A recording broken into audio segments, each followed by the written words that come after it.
Olá, bem-vindos à nossa Escola Bíblica Dominical. Hoje, dia 6 de dezembro de 2020, às 10 horas, e é um prazer ter todos vocês conosco e aquele que nos visita e nos acompanha.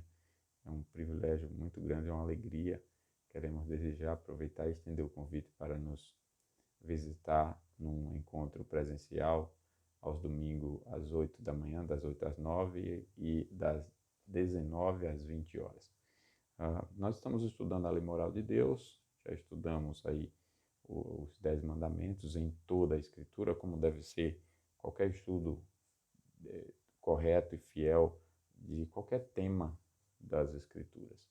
E agora nós seguiremos aqui com ainda o estudo da lei moral de Deus, mas falando de temas como o de hoje, a nossa condição perdida. E para isso seguiremos estudando o legado de Westminster, que é o recurso que tem nos auxiliado no estudo fiel da palavra de Deus sobre o tema. Então, nós estamos nas perguntas 150 e 151 sobre o estudo da lei moral de Deus. Nós queremos começar com uma oração. Vamos orar? Louvamos-te, Senhor, porque podemos estudar a tua palavra neste dia e pedimos o teu auxílio, a tua ajuda para entendermos e também vivermos por tua palavra e vivermos com qualidade, em verdade, com alegria, com prazer na pessoa bendita do teu Salvador, o nosso Senhor Jesus Cristo. Também pedimos por aqueles que não conhecem salvação em Jesus, que o Senhor possa nos usar esse estudo, esse momento, para que ele possa ser alcançado. Nós te oramos na dependência da autoridade do teu Filho amado. Amém. Então a pergunta 150, são todas as transgressões da lei de Deus igualmente odiosas em si mesmas à vista de Deus? E a resposta é: todas as transgressões da lei de Deus não são igualmente odiosas, mas alguns pecados em si mesmo e em razão de diversas circunstâncias agravantes são mais odiosos à vista de Deus do que outros. É aquela história de pecadinho, pecadão? Não, nada a ver. Mas realmente tem essa diferença. Uma coisa é mentir, uma coisa é você ter sentido, ter tido algum sentimento ruim, pecaminoso, né? A inveja, por exemplo. Uma outra coisa é você praticar qualquer pecado o pecado nasce no coração, né? Qualquer pecado. Uma outra coisa é, por exemplo, assassinar alguém. Então, entre o sentir inveja e o assassinar alguém, para Deus é muito mais odioso do que aquele sentimento invejoso. E por aí vai. Então, nós vamos ver isso, mas não dizendo, defendendo, ensinando que exista essa história de pecadinho, pecadão, mentiria, não tem uma musiquinha assim, né, que dá essas ideias inferiorizadas da gravidade do pecado, porque não existe mentirinha, não existe pecadinho, pecadão. Eu tenho dito o seguinte, que a gravidade do pecado tem a ver com a dignidade do ofendido. Por isso, ainda que para a mente humana o assunto no Éden, o pecado de Adão, tenha sido a partir do comer de um fruto, nós temos aí toda essa maldição que foi atraída por essa desobediência. Então, não existe pecadinho, pecadão. Não devemos ensinar isso, não é disso que trata a questão, e eu espero que durante o estudo fique bem claro, que é para aplicarmos com sabedoria o entendimento bíblico na hora de examinar os nossos pecados e os pecados de alguém que precise de nossa ajuda no processo bíblico, né, de assim fazê-lo. Vamos então ver aqui alguns fundamentos bíblicos. Eu já vou deixar aqui alguns textos bíblicos, né? Eu já vou deixar aqui o slide da parte do estudo.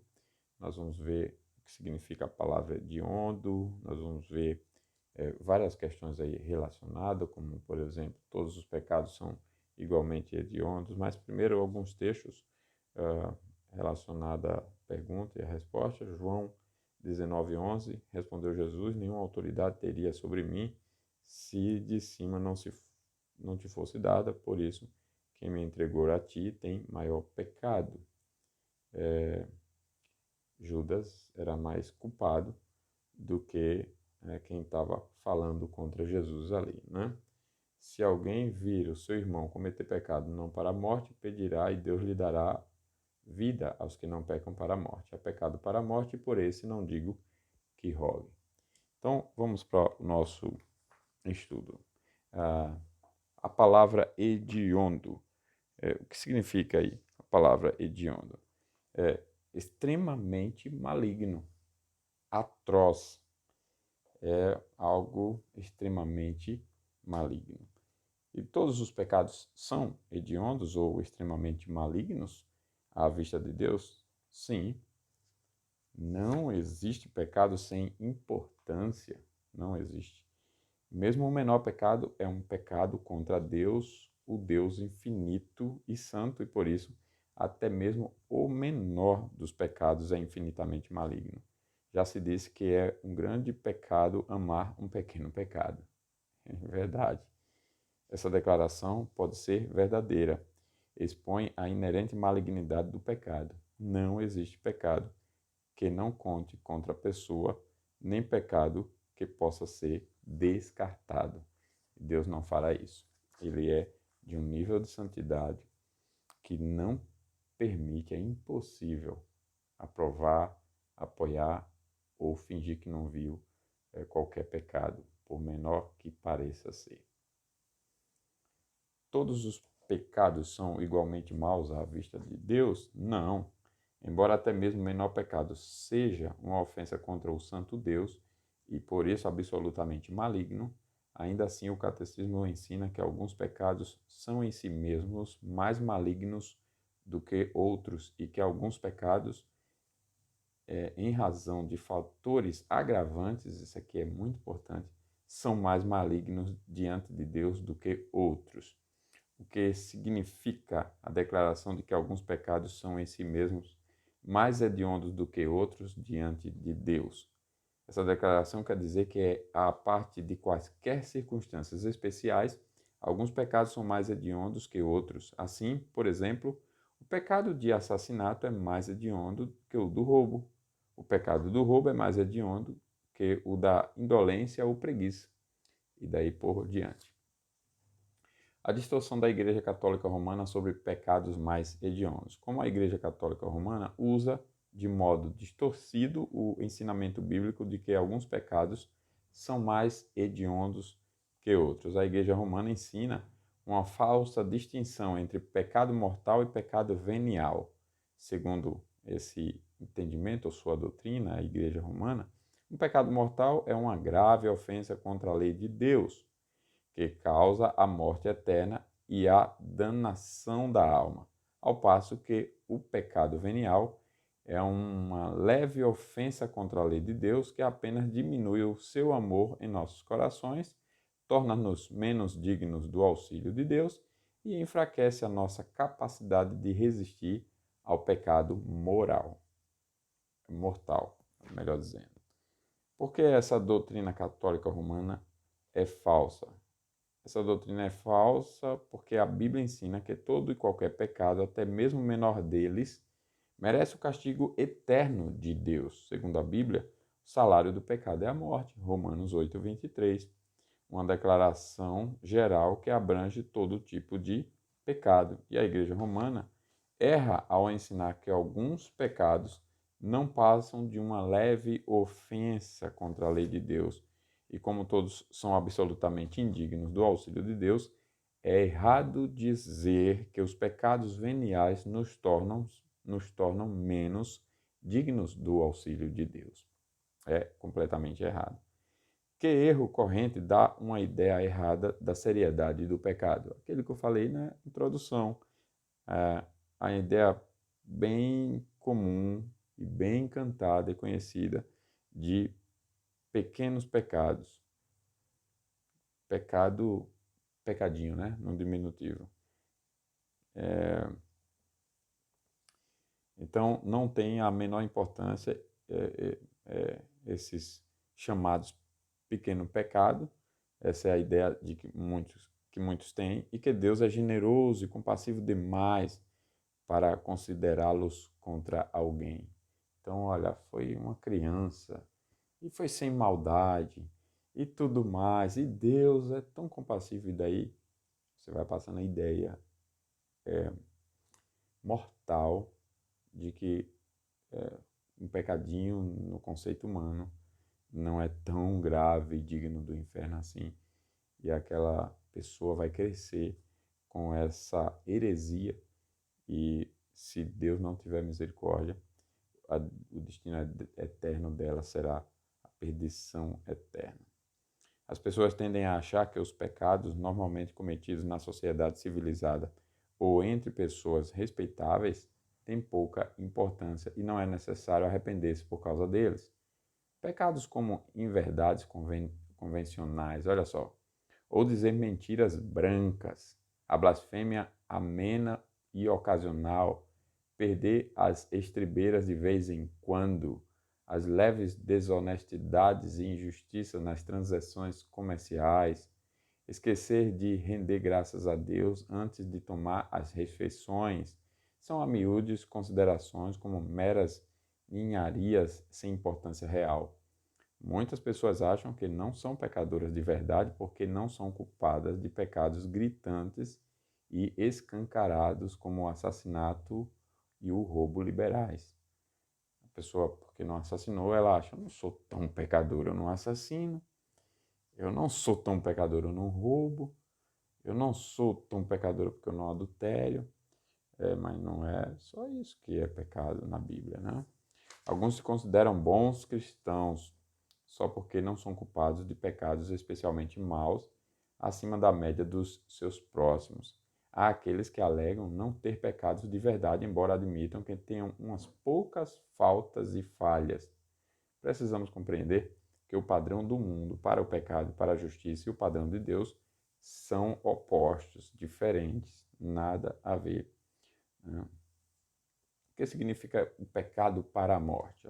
Precisaríamos ter um estudo, já tivemos isso ano passado, né? Um estudo bem criterioso sobre o tema, não é simples assim, né? Aqui o autor está destacando 1 de João 5,16. E por isso a pergunta: o que significa o pecado para a morte e o pecado não para a morte de 1 de João, né?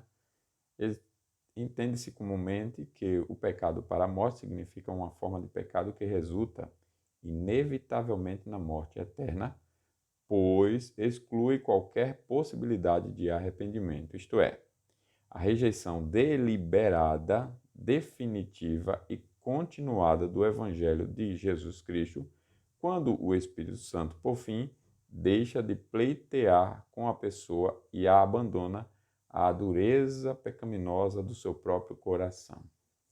Somos ordenados a nem mesmo orar por alguém assim. Esse pecado para a morte não pode ser cometido por um verdadeiro crente em Cristo, nascido de novo, mas pode ser cometido por crentes nominais, que jamais nasceram de novo de verdade. Entende-se que o pecado não para a morte significa qualquer pecado que não seja a rejeição deliberada e permanente de Cristo, isto é, qualquer pecado passível de ser cometido por um verdadeiro crente. Somos ordenados a orar pelos que cometem pecado que é não para a morte, ou não é para a morte. Isto é, orar pelos nossos irmãos em Cristo, pois temos a promessa de que Deus responde às nossas orações por essas pessoas, concedendo-lhes vida, quer dizer, trazendo a pessoa de volta a um estado espiritual. Precisamos de muito cuidado, estudar muito bem esse tema, para não confundir as coisas, não criar nenhuma interpretação completamente equivocada da palavra de Deus. Nós temos exemplos de homens de Deus que praticaram coisas que pareciam ter apostatado da fé, né? Reis, autoridades, na Bíblia eu estou falando. E a Bíblia mostrar que não foi o fim desses homens, a eternidade sem Deus. Pelo contrário, eles foram ainda alcançados por Deus, por Cristo, e foram salvos.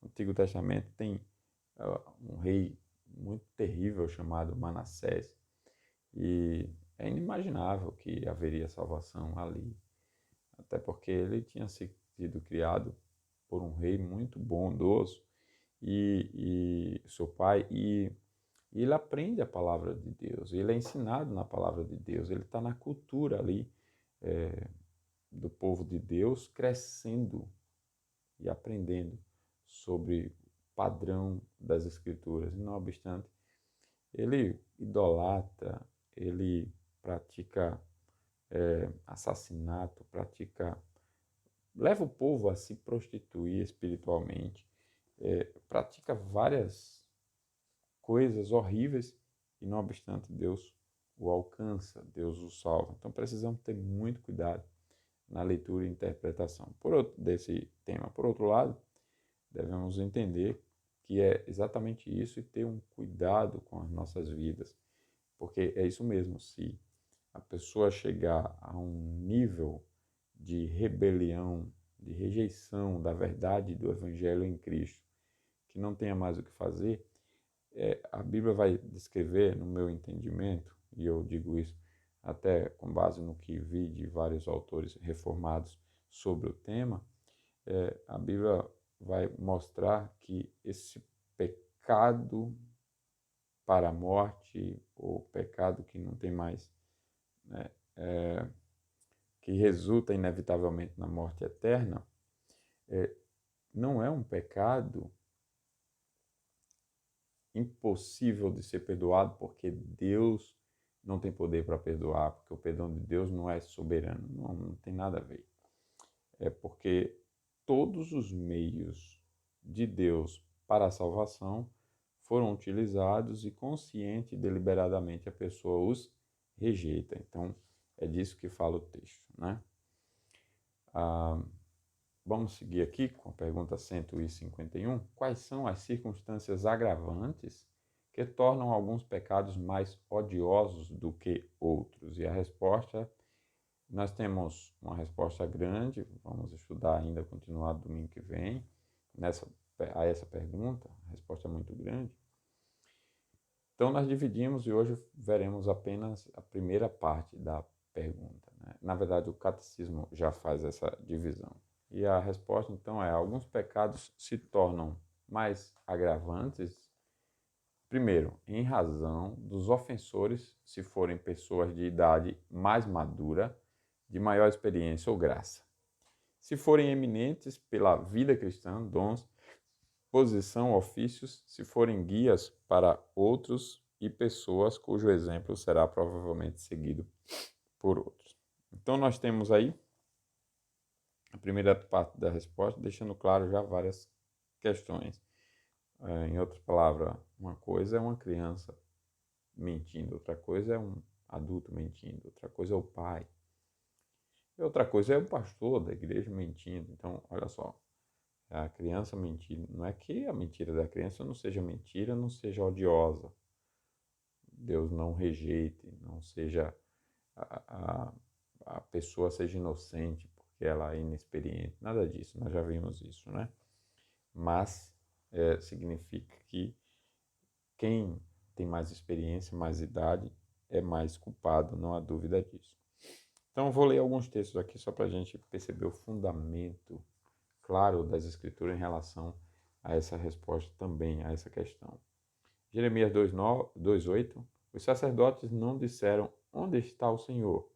E os que tratavam da lei não me conheceram. Os pastores prevaricaram contra mim. Os profetas profetizaram por Baal e andaram atrás de coisas de nenhum proveito. Eclesiastes 4:3. Melhor é o jovem pobre e sábio do que o rei velho e insensato, que já não se deixa admoestar. 1 Reis 11, 4 e 9. Sendo já velho, suas mulheres lhe perverteram o coração para seguir outros deuses, e o seu coração não era de todo fiel para com o Senhor, seu Deus, como fora o de Davi, seu pai. Pelo que o Senhor se indignou contra Salomão, pois desviara o seu coração do Senhor, Deus de Israel, que 2 vezes lhe aparecera. 2 Samuel 12, 14. Mas, posto que com isso deste motivo a que blasfemassem os inimigos do Senhor, também o filho que te nasceu morrerá. Lucas 20, versos 46 e 47. Guardai dos escribas que gostam de andar com vestes talares e muito apreciam as saudações nas praças, as primeiras cadeiras nas sinagogas e os primeiros lugares nos banquetes, os quais devoram as casas das viúvas e, para justificar, fazem grandes orações.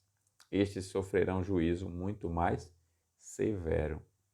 Tiago 4,17. Portanto, aquele que sabe que deve fazer o bem e não o faz, nisto está pecando. Lucas 12, 47 e 48. Aquele servo, porém, que conheceu a vontade de seu senhor e não se aprontou, nem fez segundo a sua vontade, será punido com muitos açoites. Aquele, porém, que não soube a vontade do seu senhor e fez coisas dignas de reprovação, levará poucos açoites. Mas há aquele a quem muito foi dado, muito lhe será exigido, e há aquele a quem muito se confia, muito mais lhes pedirão. Segundo Crônicas 26, 16 e 20. Mas havendo-se já fortificado, exaltou-se o seu coração para a sua própria ruína, e cometeu transgressões contra o Senhor, seu Deus, porque entrou no templo do Senhor para queimar incenso no altar do Senhor. Intento no altar de incenso. Então, o sumo sacerdote Azarias e todos os sacerdotes voltaram-se para ele, e eis que estava leproso na testa, e apressadamente o lançaram fora, até ele mesmo se deu pressa em sair, visto que o Senhor o feria. Aí tem aqui um outro texto de 2 Samuel, quando Davi adultera, articula para mandar matar Urias, a esposa de Batseba, e também, e daí Deus manda o seu servo Natã falar com Davi, e Natã vai para falar com Davi, repreender o seu pecado. Em João 3,10, tu és mestre em Israel e não compreendes estas coisas, passagem lá sobre nascer de novo de Nicodemos, né? Jesus repreende ali a insensatez, o pecado daquele líder que não reconhecia coisas que já deveriam reconhecer. Romanos 2, 21 a 24. Tu, pois, que ensinas a outrem, não te ensinas a ti mesmo? Tu que pregas que não se deve furtar, furtas? Dizes que não se deve cometer adultério e o cometes? Abominas os ídolos e lhes roubas os templos? Tu, que te glorias na lei, desonras a Deus pela transgressão da lei? Pois, como está escrito, o nome de Deus é blasfemado entre os gentios por vossa causa. Gálatas 2, 11 e 12. Esse texto de Romanos foi bem forte, bem claro, né? Gálatas. Quando, porém, Cefas veio a Antioquia, resisti-lhe face a face, porque se tornara repreensível. Com efeito, antes de chegarem alguns da parte de Tiago, comia com os gentios. Quando, porém, chegaram, afastou-se, e, por fim, veio a apartar-se, temendo os da circuncisão. Aqui Pedro está vivendo um comportamento dúbio e é repreendido por Paulo. Gálatas 2,13. Também os demais judeus dissimularam com ele, a ponto de o próprio Barnabé ter se deixado levar pela dissimulação deles. Segundo Pedro 2,2, e aqui a gente encerra. E muitos seguirão as suas práticas libertinas, e por causa deles será infamado o caminho da verdade. Então vamos para o nosso... seguir aqui no nosso estudo. Eu digo vamos para o nosso estudo por conta do slide, né? Mas Na verdade, é continuando o nosso estudo da palavra de Deus. Então, o significado da palavra agravante. Qual é o significado nesta pergunta no catecismo?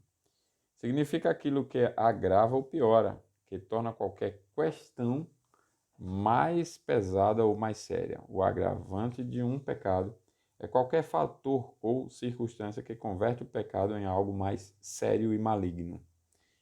Então, isso é o mais agravante. Porque visão geral é ensinada pela primeira parte da resposta que nós acabamos de ler e já ver alguns textos.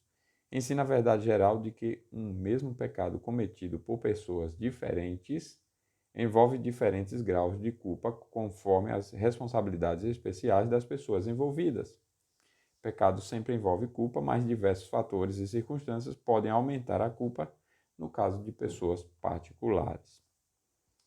Agora, por que são mais graves os pecados cometidos por pessoas de idade mais maduras?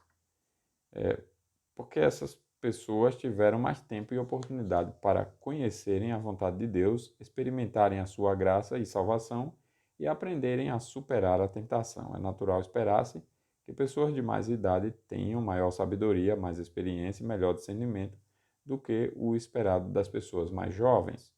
Portanto, por causa disso, quando pessoas mais amadurecidas caem em pecado, cometem uma transgressão mais grave. Agora, por que uma dose maior de experiência ou graça aumenta a culpa do pecado de alguém? Mais experiência, mais culpa? Como assim? Porque alguém com maior experiência de graça peca contra a luz e a consciência mais do que as outras pessoas. Quanto mais for a nossa experiência da graça de Deus, menor será a culpa para cairmos em pecado. Experiência de graça significa progresso em santidade. Quando alguém que fez grande progresso em santidade cai em pecado, cai de uma altura previamente conquistada e isso aumenta a culpa da sua queda. Uma ilustração, uma forma de colocar muito bem clara. Agora, por que as pessoas eminentes na religião são especialmente culpadas quando cometem pecado? Aquelas pessoas de posições mais importantes, mais líderes, como por exemplo, né? Imagina um líder com muito crescimento, muita influência e tudo mais, pessoas mais importantes. Quando cai, é algo muito mais sério. Então a resposta aqui diz: porque quem é eminente na religião, se cometer pecado, não é só culpado de quebrar a lei de Deus, mas também de ser inconsistente, isto é, a sua conduta é variável não apenas com relação à lei de Deus, mas até mesmo quanto às suas próprias alegações. É claro que pecado é pecado a despeito de quem o comete, mas quando pessoas conhecidas publicamente como crentes em Cristo e membros da igreja se envolvem com pecado e escândalo, a própria profissão de fé delas agrava-lhes a culpa diante de Deus. Ela professou algo e viveu justamente na direção contrária. O que significa dizer que dons e posição agravam os pecados da pessoa. Dons e posição agravam os pecados da pessoa. Quer dizer que as bênçãos de Deus, tais como o conhecimento da Bíblia, da lei de Deus e do Evangelho de Cristo, as oportunidades para aprender a palavra de Deus, etc., era pecado que babilônicos e egípcios adorassem ídolos.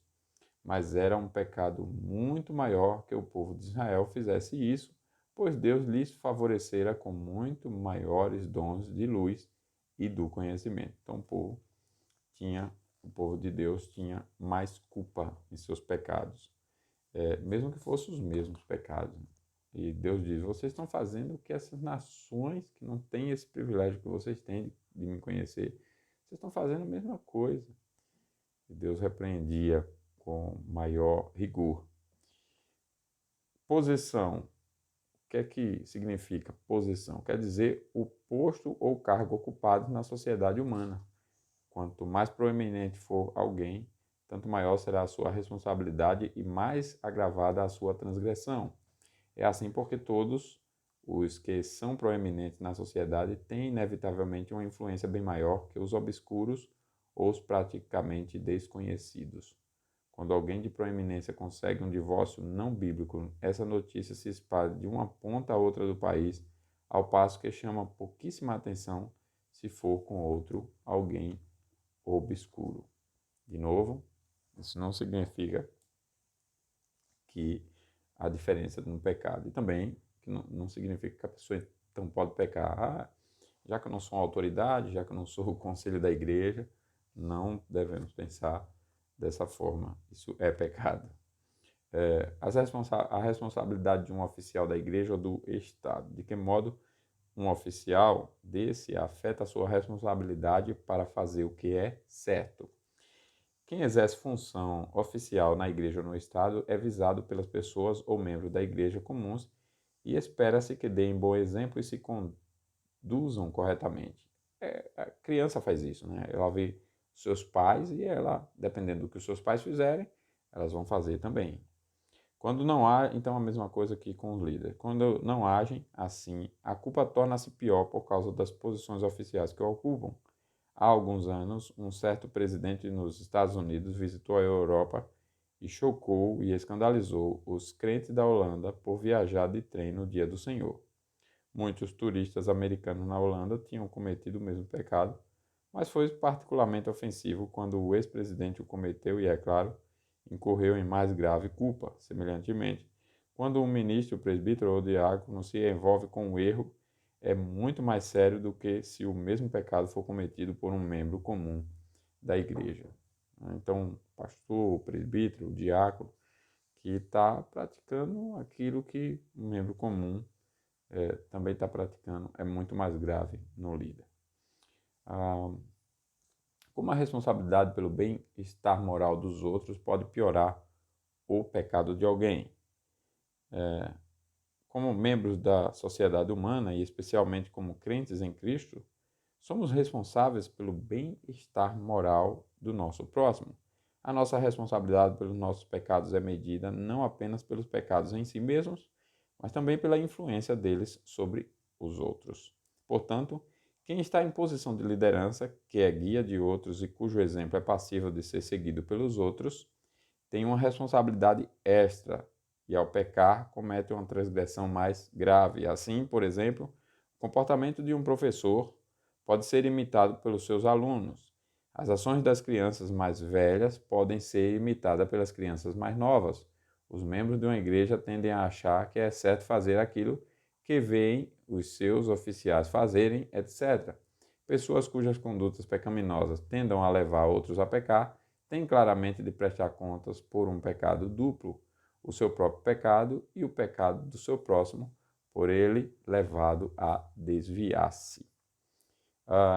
São questões muito sérias, meus irmãos, questões muito sérias, e que nos responsabiliza bastante como crentes,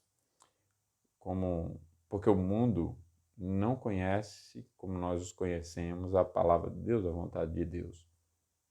O mundo não tem os privilégios que nós temos tido. Todo esse privilégio de estudar a palavra dominicalmente e também diariamente, o mundo não tem, mas nós temos. Nós temos, portanto, mais responsabilidade que o mundo. E dentro da igreja, todos nós temos nossos graus de responsabilidade, como acabamos de ver. E esse assunto, uma vez que é muito sério, deve nos levar a pensar em como está a nossa vida, a nos examinar. Nos examinar, eu tenho sempre dito, de acordo com a Escritura fielmente, para não nos avaliar quem nem além do que realmente estamos vivendo. E devemos reconhecer para buscar socorro em Cristo, porque a ideia, como eu disse, do estudo correto das Escrituras é para mostrar a nossa realidade. O estudo correto das Escrituras sobre a lei moral de Deus é para mostrar a nossa realidade e o valor do Salvador e apresentar a maravilhosa e bendita pessoa do Salvador, para que nós o reconheçamos assim, que ele é maravilhoso, bendito, é a única necessidade que alguém tem, né? A única necessidade que alguém tem. Então, como aplicação, nós deixamos aqui o seguinte: se você ainda repete pecados e é um cristão, examine-se se você realmente está em Cristo. Examine-se se você realmente está em Cristo. Se sim, abandone a velha vida e assuma a nova. Não volte a se escravizar. Você já foi liberto por Cristo para vencer o pecado. Quando Cristo te libertou da escravidão, do pecado, ele te deu a condição de dizer não ao pecado. Com isso, eu não estou dizendo que você não precisa de Cristo mais. Não, você precisa. Precisa todos os dias. Por isso, veja se você está em Cristo, se está, reconheça que a graça dele é salvadora, é poderosa, realmente para nos libertar dos pecados, nos fazer vencer. A Bíblia chama os crentes em Cristo de mais que vencedores. Por quê? Porque eles podem neles mesmos, eles merecem, eles são melhores do que os outros? Não. É porque Jesus Cristo, que é o digno, o justo de Deus, o Todo-Poderoso, faz isso, fez isso, tornou aqueles salvos em mais que vencedores. E ele sustenta as suas vidas para continuar dizendo não ao pecado cada vez mais e crescer em santidade. Então, se você já foi liberto por Cristo para vencer o pecado, você está voltando a se escravizar, não continue. Pare. Ainda há tempo. Busque a Deus. Eu digo aqui até pensando nas palavras de Paulo à igreja de Corinto. Povo que já conhecia com privilégios que muitos não têm, muitos de nós não temos. E aquele povo vivia pior do que os não crentes. E Paulo chama de santos irmãos e repreende os pecados e diz que eles deveriam abandonar e voltar à vida nova de santidade, como quem diz, vocês não foram salvos para esse estilo de vida aí pecaminoso. Vocês foram salvos para o estilo de vida santo. Então abandone aquilo lá, a velha vida. E realmente, abandone, meu irmão, a velha vida, o velho padrão. Se você não está em Cristo, se você é alguém que ainda não se converteu, converta-se ao Senhor. Acredite nele. Reconheça que Jesus é quem a palavra de Deus, quem o próprio Deus diz que ele é. Ele é o único Deus vivo e verdadeiro, Criador do céu e da terra, a razão de tudo que existe, que encarnou, que se fez homem para salvar pecadores. E se você realmente reconhecer quem Cristo é, se converter a Cristo, é o sinal maravilhoso de que a salvação chegou. E esse momento de estudar a palavra é justamente para isso, para que através da pregação fiel, da exposição fiel das Escrituras, você possa conhecer a vontade de Deus e crer. Você possa conhecer Jesus Cristo e crer. Converta-se a Jesus Cristo.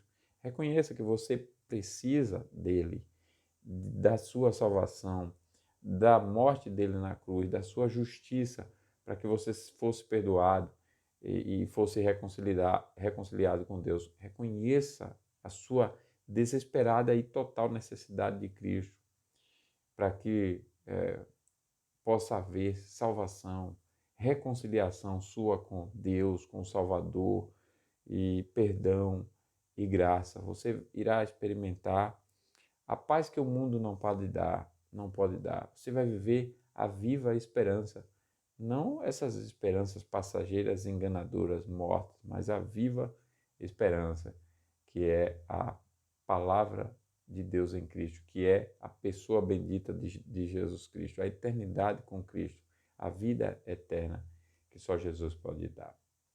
Como pensamento de hoje, nós encerramos aqui com essa frase: a base para a responsabilidade é o conhecimento.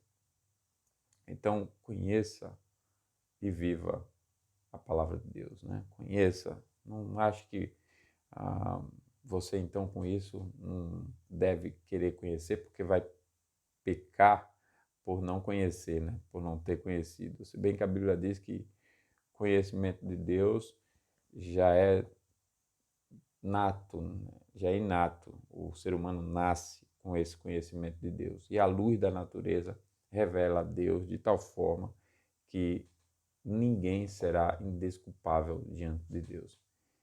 Mas à medida que vivemos, que aumentamos a nossa experiência, a base para a responsabilidade é o conhecimento, aumentamos também a responsabilidade diante desse conhecimento. Que Deus nos ajude, que Deus nos dê graça para reconhecermos os pecados que temos e abandonarmos, para sermos mais responsáveis com aquilo que temos recebido do Senhor, com as responsabilidades assumidas, com as incumbências que Deus tem confiado em nossas mãos. Um pai, por exemplo, tem uma responsabilidade enorme de ser exemplo para os seus filhos, né? Uma mãe, um avô, um tio, uma tia. Então, um pastor, um presbítero. Então, seja quem for, todos nós temos, reconheçamos que é um presente de Deus esse legado e essa bênção, né, de ser responsabilizado por Deus, tem a incumbência de ser exemplo para outros e sejamos exemplos para que outros também sejam exemplos para outros e assim Deus continuamente seja exaltado e glorificado. Nós vamos então orar encerrando e desejamos aqui que Deus abençoe a sua vida, você tenha um ótimo domingo. Vamos orar. Louvamos-te, Senhor, mais uma vez, porque através do estudo fiel da tua palavra, nós vimos que de nós mesmos, sem Cristo, nós cairemos, nós pecaremos, nós agiremos contra a tua palavra, não seremos modelos, não seremos exemplos de testemunho genuinamente cristão. Mas nós precisamos de Jesus Cristo. E a tua palavra nos mostrou isso também. Sem Jesus Cristo, nós jamais seremos santo, puros de mente e coração. Jamais seremos realmente luz e sal. Ajude-nos, Senhor, porque precisamos olhar para a graça do Senhor em Cristo. Precisamos olhar firmemente para o autor e consumador da nossa fé e viver por ele. Ajude-nos, Senhor. E ajude também aquele que não te conhece e que acompanhou esse estudo e que porventura já certamente conheceu explicações sobre a tua palavra, sobre Jesus Cristo em vários outros lugares e ainda o Pai não teve um encontro especial de salvação com Cristo. Pedimos ajude para que esse possa ter a sua mente iluminada pelo teu Espírito e ser alcançado. Seja esse um visitante que nos acompanha, seja alguém que está na igreja, mas que ainda não tem a verdadeira conversão. Ajude-nos a todos nós e nos abençoe em Cristo. E agradecemos, ó Pai, porque Jesus Cristo veio. Jesus Cristo foi dado. Jesus Cristo praticou, cumpriu a tua justiça. E por isso, há salvação, há perdão de pecados, há reconciliação de pecadores com o Senhor. E por isso nós podemos orar nesse momento, podemos cantar ao Senhor, podemos ler a tua palavra, podemos buscar-te, podemos nos alegrar em ti. Em nome de Jesus nós te oramos. Amém. Tenha um ótimo domingo, uma ótima semana. Deus os abençoe.